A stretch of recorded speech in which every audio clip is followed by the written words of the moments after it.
گجرانوالہ خبر شامل کرتے ہیں پی اے نیوز طیب طاہر سے۔ وزیر اعلیٰ پنجاب مریم نواز شریف کے احکامات اور ڈپٹی کمشنر گجرانوالہ وزیر آباد نوید احمد کی ہدایات پر رمضان کریم میں مصنوعی مہنگائی اور ناجائز منافع خوری کے خلاف سخت کریک ڈاؤن جاری۔ یکم رمضان سے اب تک گراں فروشوں کو 18 لاکھ روپے جرمانہ عائد، 64 منافع خور گرفتار۔ Assistant commissioners, price control magistrates اور پیرا فورس گجرانوالہ صوبائی محکموں کے افسران نے یکم رمضان المبارک سے اب تک 4 رمضان المبارک تک پرائس کنٹرول مجسٹریٹ نے گراں فروشوں کے خلاف 10,957 سے زائد کارروائیاں کیں۔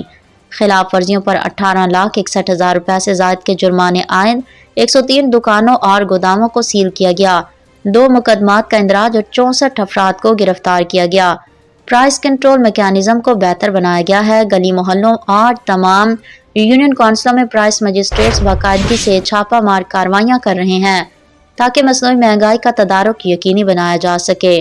پرائس کنٹرول مجسٹریٹس نے پھلوں، سبزیوں اور گوشت، انڈے، دودھ، روٹی، آٹا، چینی اور دیگر اشیاء ضروریہ کے مہنگے داموں فروخت کے حوالے سے درجنوں مارکیٹوں پر چھاپہ مار کارروائیاں کیں اور مصنوعی مہنگائی کا سبب بننے والے دکانداروں کو جرمانے عائد کیے۔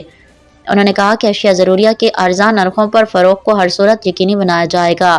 اس سلسلے میں شہری ضلع انتظامیہ کے ساتھ تعاون کریں اور جہاں کہیں بھی مہنگے داموں اشیاء ضروریہ کی فروخت ہو تو فوری نشاندہی کرتے ہوئے شکایات درج کروائیں تاکہ غیر قانونی منافع خوروں اور ذخیرہ اندوزوں کو قانون کے شکنجے میں لاتے ہوئے ان کے خلاف کارروائی عمل میں لائی جا سکے۔ ڈپٹی کمشنر گجرانوالہ وزیر آباد نوید احمد نے کہا کہ تمام assistant commissioners, price control magistrate رمضان المبارک میں پھل، گوشت، سبزیاں، برائلر مرغی، دودھ، دہی، پیٹرول اور دیگر کی مصنوعی مہنگائی اور ناجائز منافع خوری کی روک تھام اور دیگر غیر قانونی سرگرمیوں میں ملوث افراد کے لیے فیلڈ میں متحرک ہے اور روزانہ کی بنیاد پر چھاپہ مار کارروائیاں کریں۔ صارفین کی جیبوں پر ڈاکہ ڈالنے والوں کو قانون کے شکنجے میں لائیں تاکہ صارفین کے حقوق کا تحفظ ممکن بناتے ہوئے مصنوعی مہنگائی کے جن کو قابو کیا جا سکے۔